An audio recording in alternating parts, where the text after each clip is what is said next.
안녕하세요. 경제는 소확행, 소쌤과 함께하면 확실한 행복, 소서웅기입니다.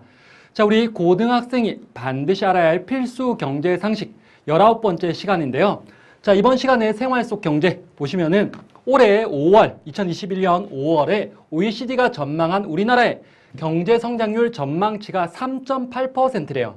그런데 경제 성장률과 실질 GDP 증가율이 같은 의미라고 합니다.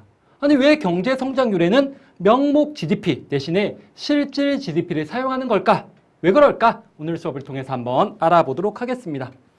자, 19강 올해 우리나라의 경제 성장률은, 자, 먼저 알아야 할 개념이 명목 GDP와 실질 GDP를 구분하고요. 그리고 경제 성장률 구하는 공식 실제로 계산도 한번 해볼게요.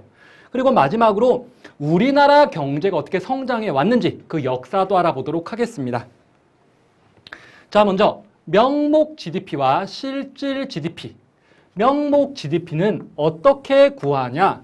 당해년도 가격. 근데 당해년도 이렇게 뒤집으면 되죠. 해당 연도, 해당되는 연도의 가격 곱하기 그 해당되는 연도의 생산량을 하면 돼요. 근데 우리 그 당해년도 가격을 뭐라고도 부르냐면은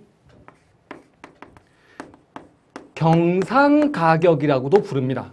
교과서 표현이라서 좀 말이 어려운데요. 쉽게 말하면 경상가격 또는 해당 연도 가격은 그 해 가격이라고 생각하면 돼요. 그 해 가격. 그러니까 2021년 명목 GDP는 2021년 가격 곱하기 2021년 생산량 그렇게 하면 됩니다. 그리고 실질 GDP는 그해 생산량을 곱하는 건 똑같아요. 그해 생산량, 그해 생산량이야. 그런데 가격이 달라. 명목 GDP는 그냥 그해 가격 하면 되는데 실질 GDP는 특정한 한 해를 기준으로 정합니다. 그래서 그 해의 가격, 기준연도 가격이라고 해요. 그러면 그 기준연도로 잡은 가격은 변하지 않는 거죠. 그래서 기준연도 가격을 다른 말로 불변가격, 변하지 않는 가격이다. 이렇게도 이야기를 합니다. 자, 그래서 명목 GDP는 그해 가격 곱하기 그해 생산량, 그리고 실질 GDP는 기준연도 가격 곱하기 그해 생산량. 그래서 여기 보면은 실질 GDP가 정확한 생산량의 변화를 알 수 있다라고 했는데 사례를 통해서 한번 좀 더 이해해 볼게요. 자, 명목 GDP와 실질 GDP 계산입니다. 갑국이 있어요. 갑국은 X제 딱 한 개만 생산하고 기준연도는 2018년으로 한번 정해 보겠습니다. 자, 2018년도에 X제의 가격이 $100고 X제를 20개 생산했어요. 그러면 2018년도에 명목 GDP는 얼마냐? 그해 가격 곱하기 그해 생산량 하면은 $2,000가 되죠. 그 다음에 2019년에 명목 GDP는 그해 가격 $200 곱하기 그해 생산량 하니까 $4,000가 됩니다. 근데 지금 명목 GDP만 보면 어때? 명목 GDP만 보면 마치 이 나라가 2배 잘 살게 된 것처럼 보입니다. 명목 GDP가 지금 2배로 뛰었으니까. 그런데 우리한테 진짜 중요한 건 가격이 2배가 되는 게 아니라 물가가 지금 2배로 뛰어서 지금 명목 GDP가 2배로 뛰었는데 이게 중요한 게 아니지. 생산량이 많아져야지 우리 삶의 질이 높아지는 거잖아요. 생산량. 그런데 생산량은 똑같은 거야.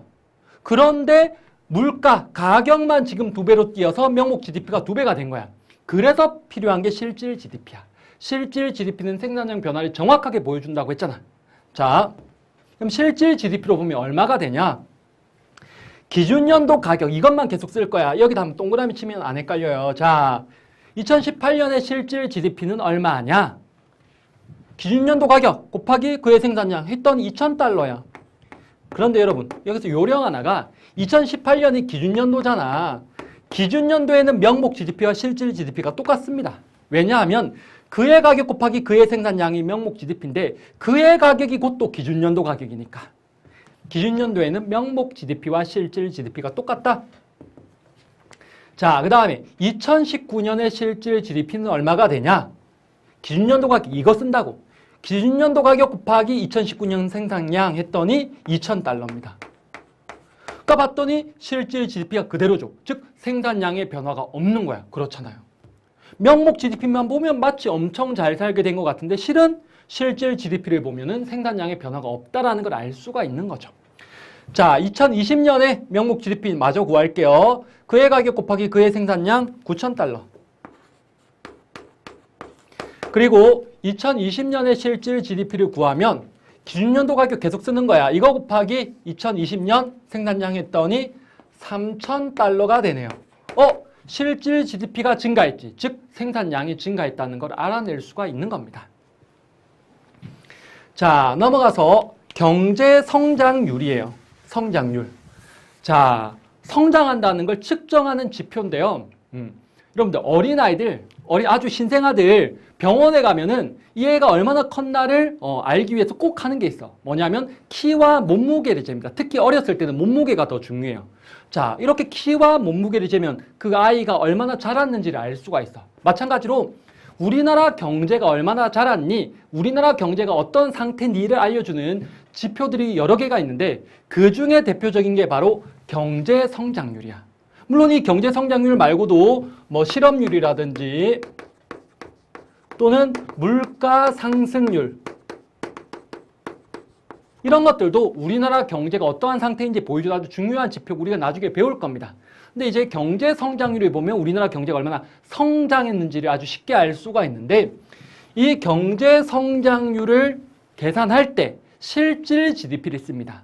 왜냐하면 우리나라 경제가 성장한다는 건 우리나라가 생산할 수 있는 생산량이 증가해야 되는 거야.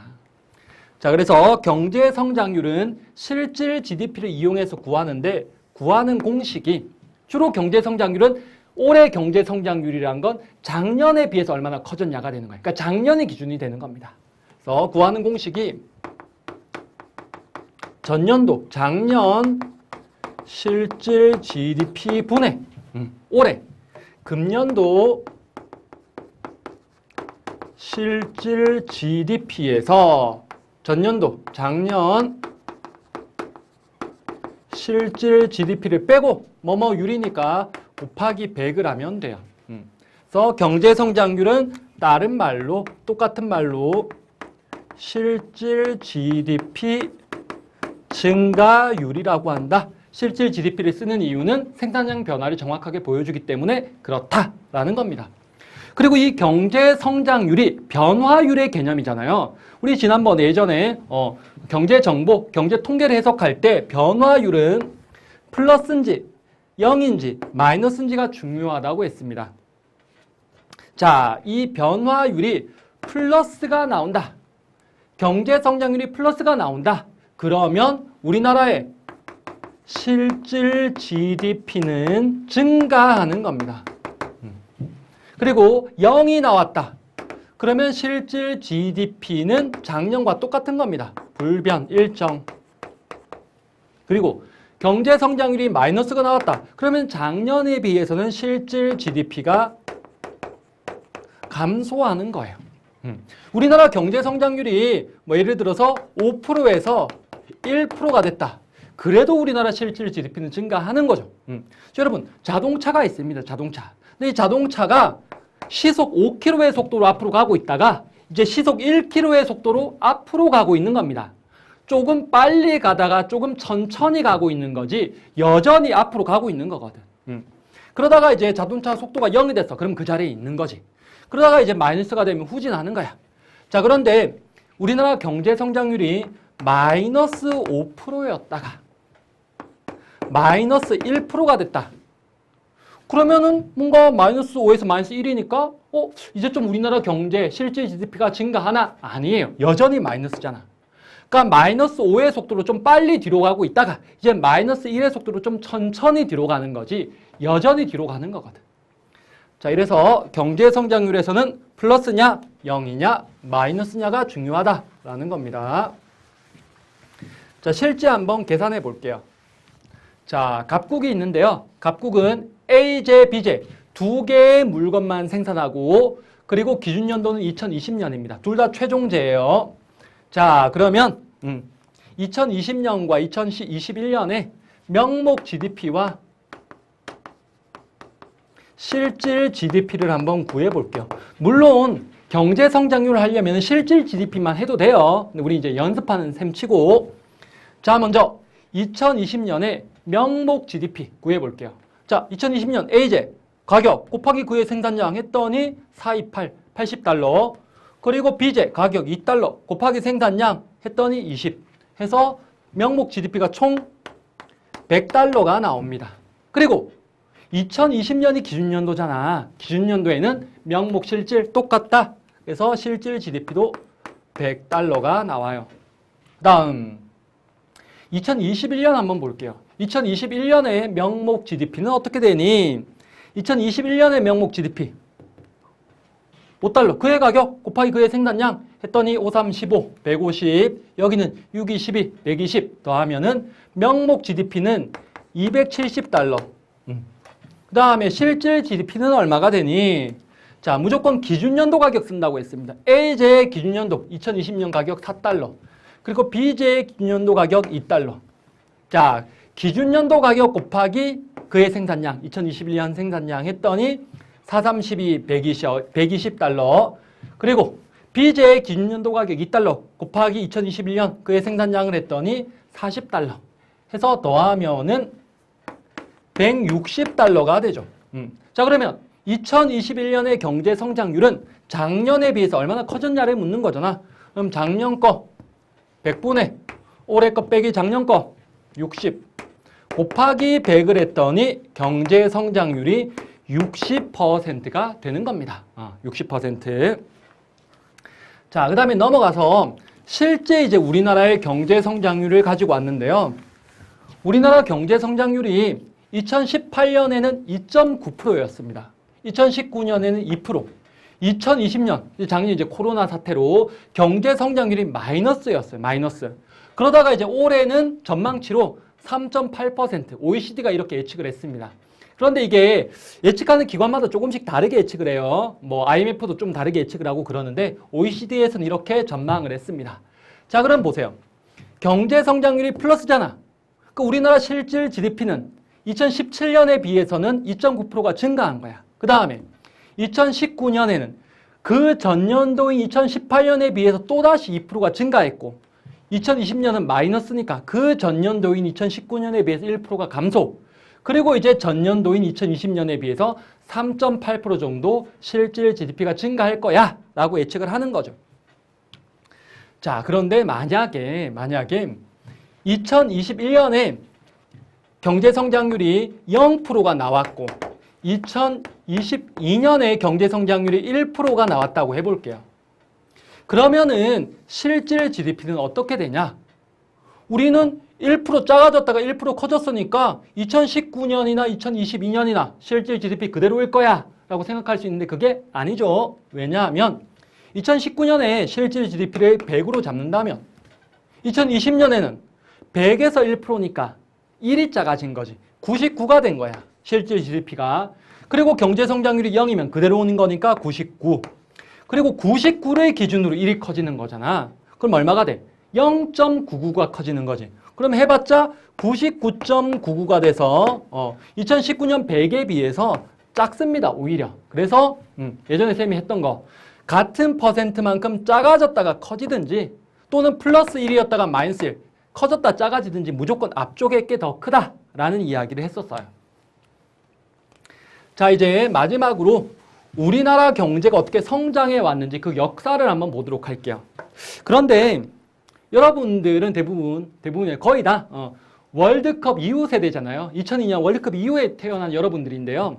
그 여러분들 입장에서 1960년대, 70년대, 80년대, 90년대 뭐 이런 이야기를 하는 게 내가 태어나기도 전 이야기인데 그거 뭐 옛날 이야기 같고 뭔가 고리타분할 것 같아요. 근데 여러분 이 역사를 알아야지 지금 우리 경제가 이런 모습인 걸 이해할 수 있고요. 우리 사회가 겪는 여러 가지 문제점들도 이러한 역사를 거치면서 생겨났거든요. 그래서 그러한 문제점을 해결할 수 있는 단초도 역사를 알아야 되는 겁니다. 그래서 보는 거예요. 그래서 자, 먼저 보통 우리나라 경제 성장을 이야기할 때 1960년대부터 이야기를 하는데 그럼 1950년 우리나라가 45년에 광복을 해서 50년대 아무것도 없었냐? 있기는 있었는데 되게 미약했어요. 그래서 뭐 한번 이야기를 해보자면은 1950년대까지 우리나라 경제는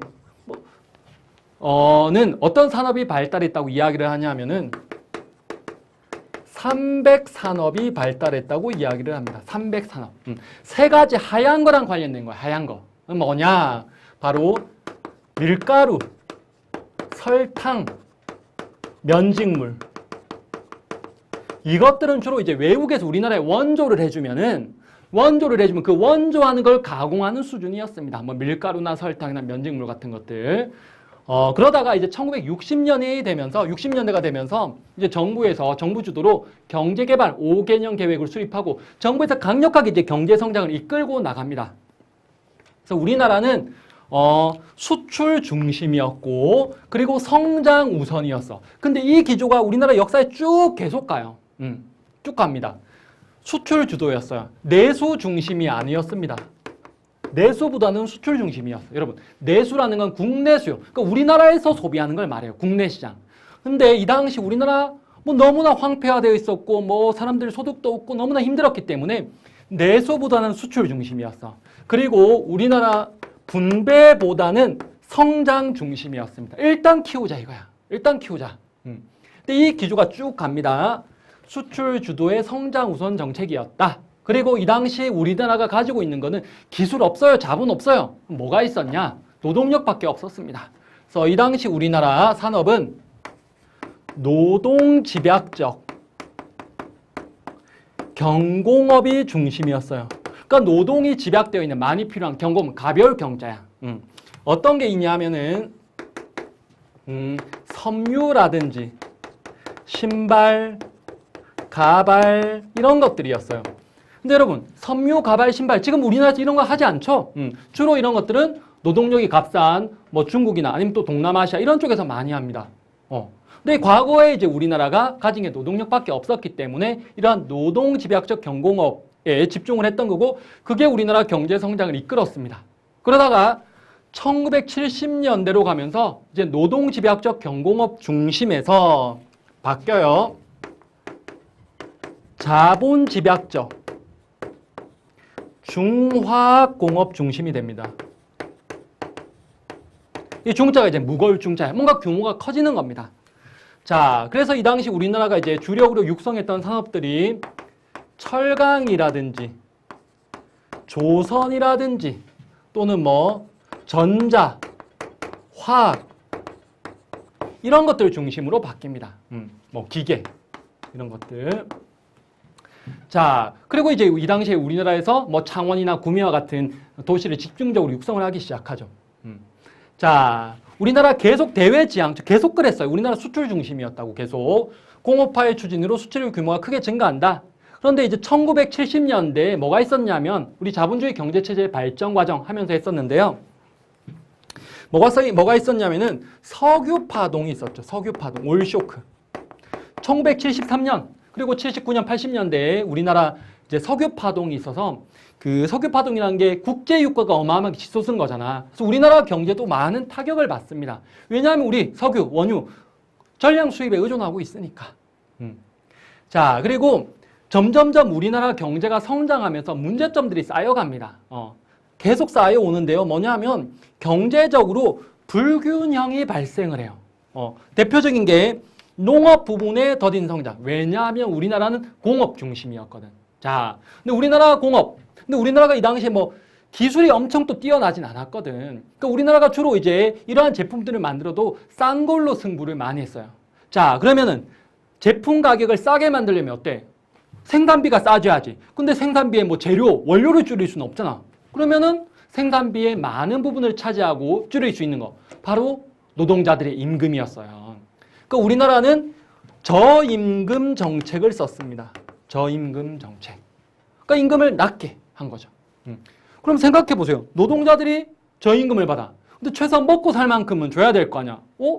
그럼 또 다른 방법이 있죠. 뭐냐 하면 곡식 가격을 낮추면 되잖아. 그래서 저임금 저고가 정책을 펼쳤습니다. 그러니까 노동자와 농민들의 희생이 실은 우리나라 경제 성장의 많은 부분을 차지하고 있는 겁니다. 그 다음에 중소기업이 위축됐어요. 왜냐면 우리나라는 대기업 중심이었거든. 그러니까 우리나라가 가진 게 별로 없다 보니까 특정 대기업들을 정부에서 집중적으로 지원해주고 육성을 했어요. 소득 격차도 점점점 커지고 노사 갈등, 지역 격차 문제도 점점점 심화가 됩니다. 이게 계속 쌓여오고 있어요. 그래서 지금도 우리 여전히 이런 문제를 직면하고 있죠. 근데 이 당시 이제 우리 정부 입장에서는 가진 게 없고 최소한의 자원으로 최대 효과를 거두기 위해서 이런 걸 했다라고 이제 이야기를 하는 거죠. 뭐 현실적으로 그랬었고. 자, 그런데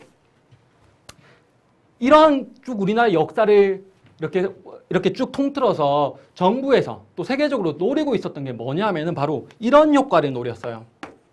낙수 효과, 시사적인 용어입니다. 낙수 효과.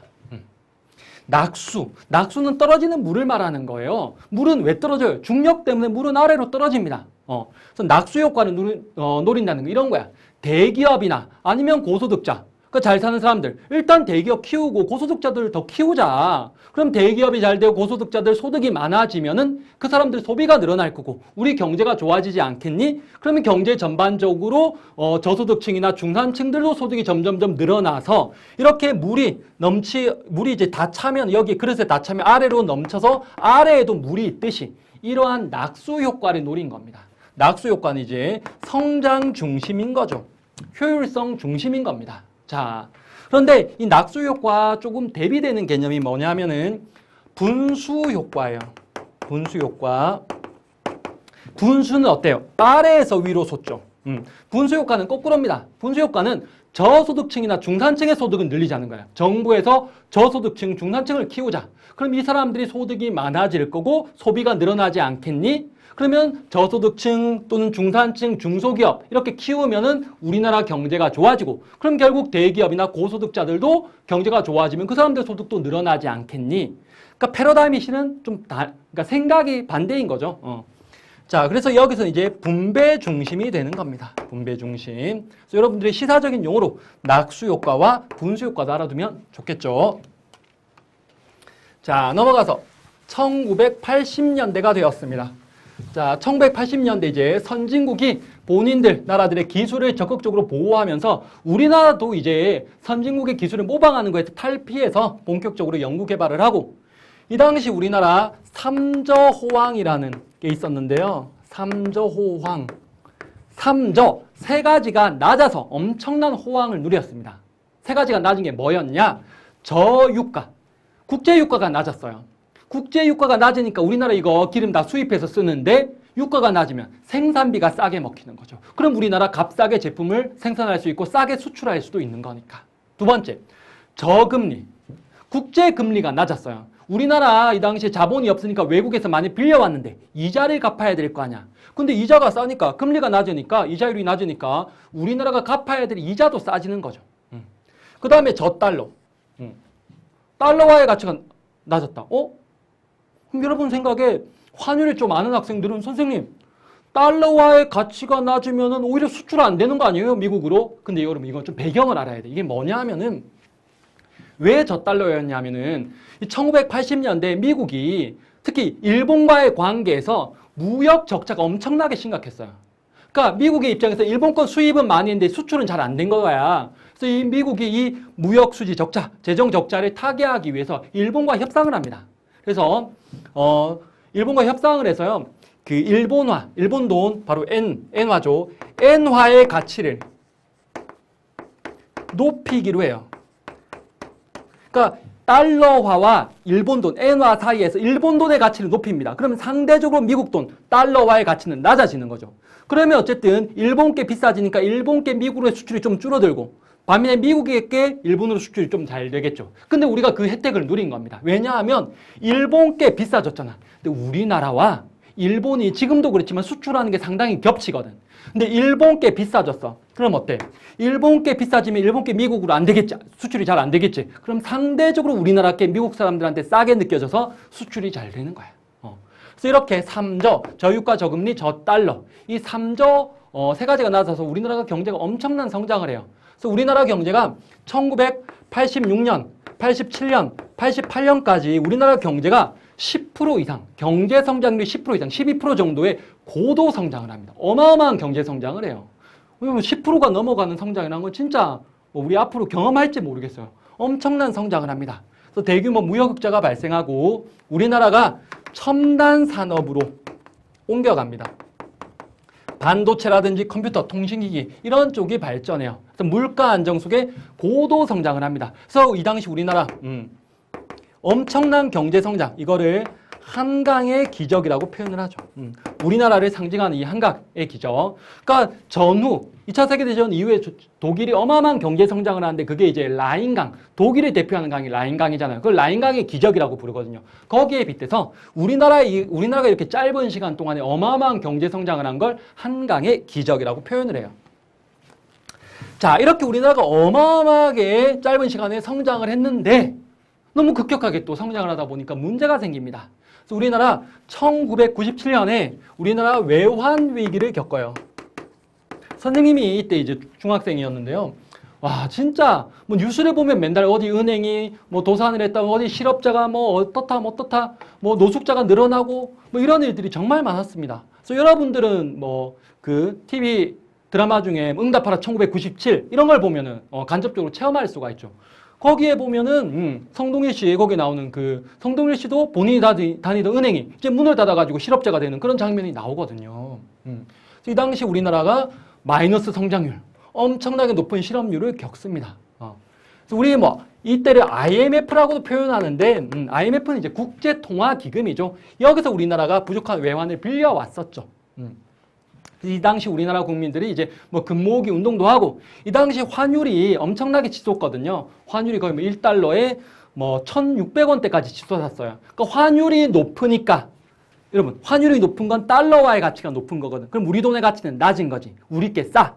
그럼 외국으로 수출이 잘 되겠지. 그래서 우리나라 이제 수출이 잘 돼서 어마어마하게 또 외화를 벌어왔죠. 그래서 우리나라가 상당히 빠른 시간 안에 외환 위기를 극복을 해요.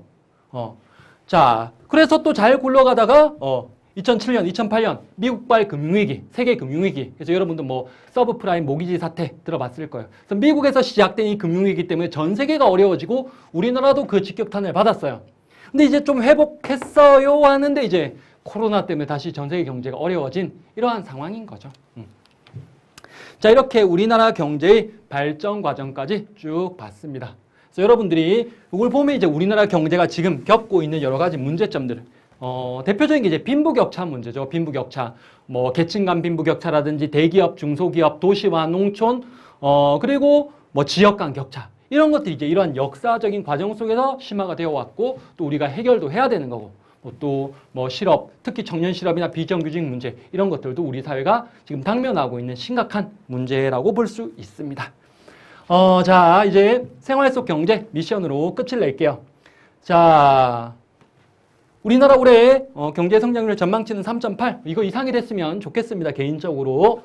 자, 그런데 왜 경제 성장률 계산에는 명목 GDP 대신에 실질 GDP를 사용할까? 이유는 실질 GDP가 정확한 생산량 변화를 보여주기 때문에 한 나라 경제가 얼마나 성장했는지를 제대로 측정할 수 있기 때문에 그런 거죠. 자, 우리 이제 다음 시간에는 드디어 20강이 되네요. 일주일에 1시간만 알바를 하는 나. 근데 내가 취업자를 1시간만 일하는데 과연 취업자의 기준이 뭔지 왜 그런지 알아보도록 하겠습니다. 자, 여러분 모두 수고하셨습니다.